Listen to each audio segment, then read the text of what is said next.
What's going on, guys? Today I'm going to be bringing you a loadout video. This one is specifically directed towards spring and summer gameplay. As you know, I've posted a winter loadout and a summer loadout before, so this is kind of just a mix between spring and summer.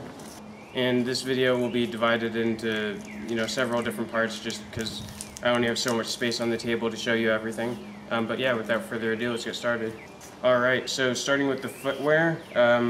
I used to run 511 ATACs, which I'm wearing right now, but I've recently upgraded to Danner TFX G3s, as you can see right here. So far, they're great boots. Within the first week, I had a blister on my foot, but that was just because they're breaking in, but they're good boots so far.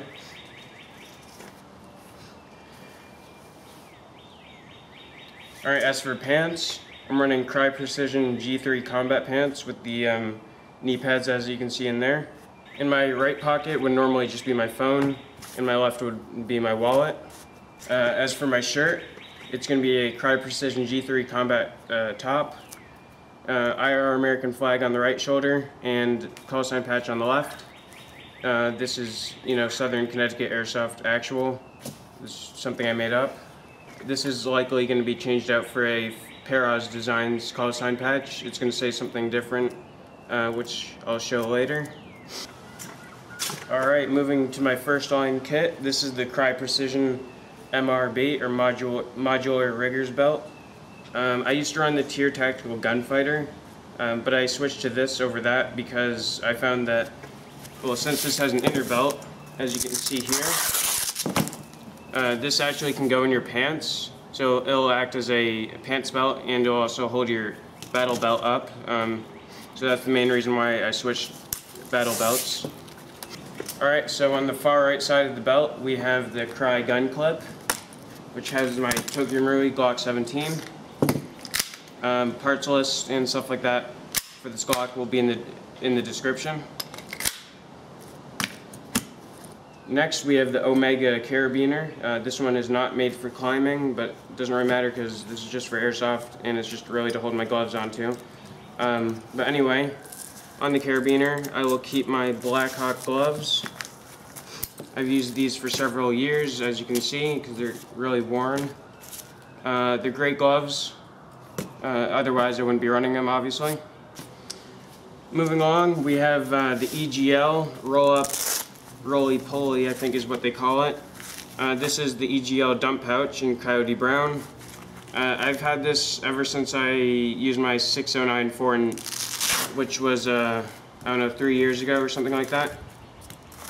It's a great dump pouch, except things fall out of it a lot, and I just wish it was in multicam. But other than that, it does its job pretty well. I also like that it rolls up into a nice compact package when not in use. Next, I just have an ITW carabiner here, which holds on to a roll of electrical tape, as you can see here. Alright, moving along, we have the Tier Tactical double Glock pouch. This houses one G17 mag, as well as my Leatherman Kick multi-tool.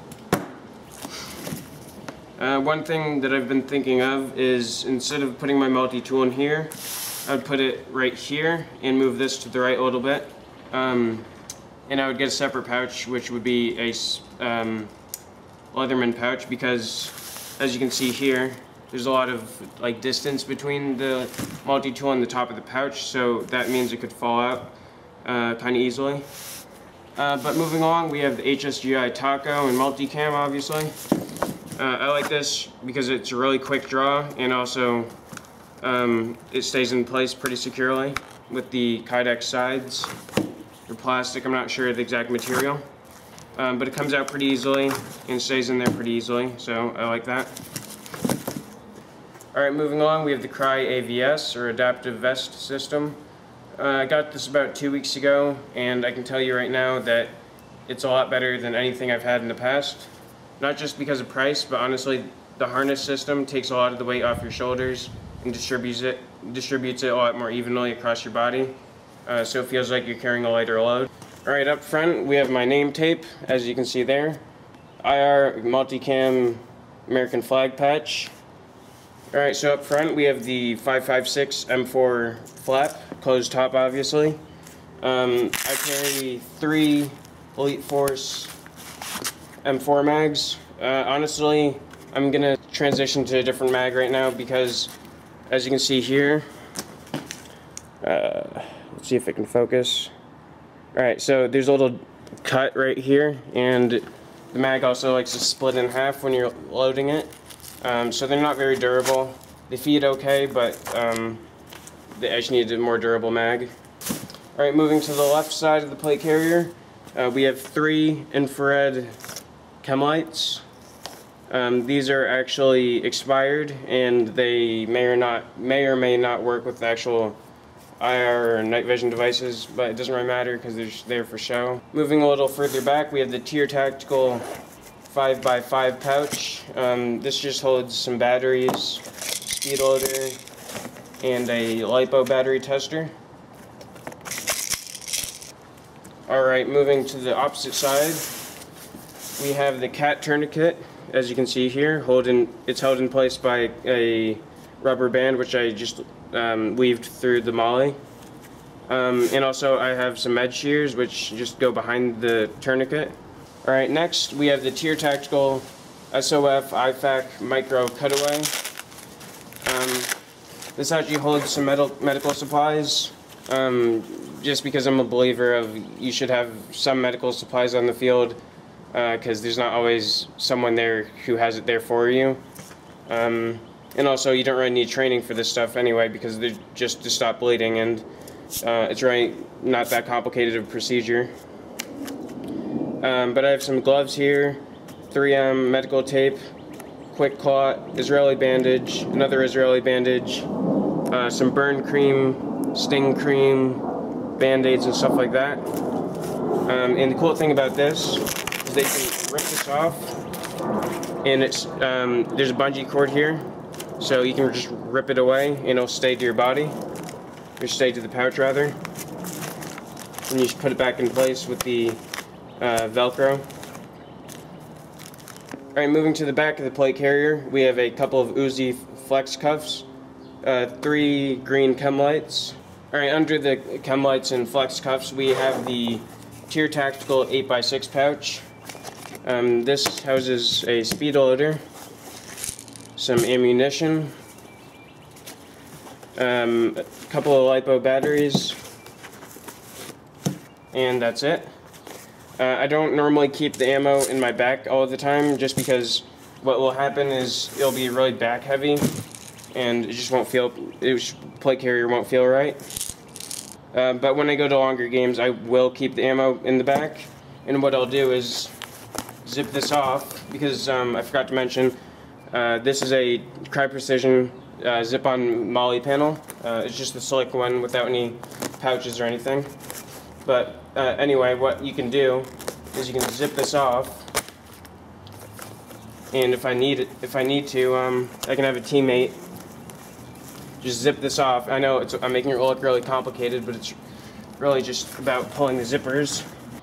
So what you can do, or what I can do, is have a teammate zip off the zip-on panel, hand it to me, and I can just grab stuff out of the 8x6 pouch. Or if they're nice enough, they can just take stuff from my 8x6 pouch and hand it to me, because you really can't zip this on and off without another person, or without taking the plate carrier off. And on the inside of the zip-on panel, we have the Camelback 50-ounce hydro pouch.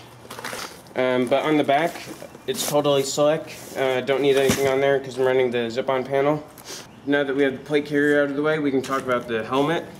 This is an FMA Maritime helmet in medium/large. I have an OpsCore helmet cover, EOG counterweight pouch, a USB cable which connects to my GoPro up front, and in the counterweight pouch I should have a portable battery.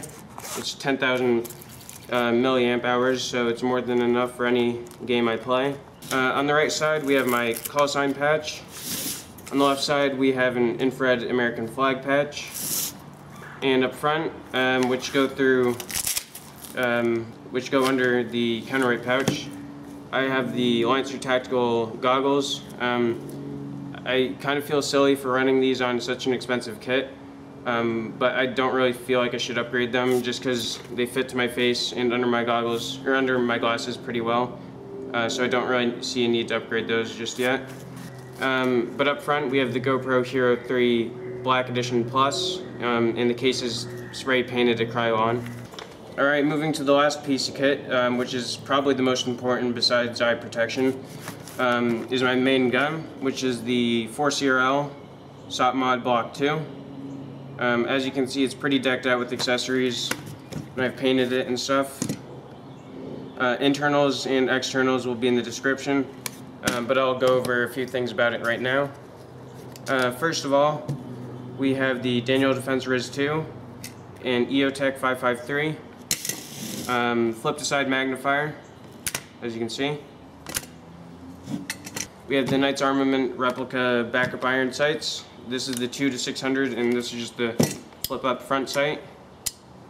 I know the gun looks really good right now, and you might think that I don't need to do anything else. But for me, I like to get things as accurate as possible. So I have this Colt receiver here, as you can see, which I would like to stick on the gun, but the buffer tube doesn't connect to the receiver all the way, so I'm going to have to find another receiver that fits.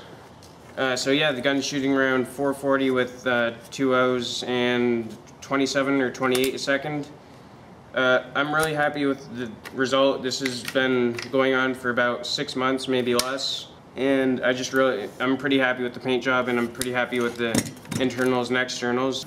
Oh, and one thing I forgot to mention is I run the Contour Roam 2 with an 8mm Rage Cam zoom lens, and I protected the lens with a sheet of Lexan, and I just popped this rubber thing over it for extra security.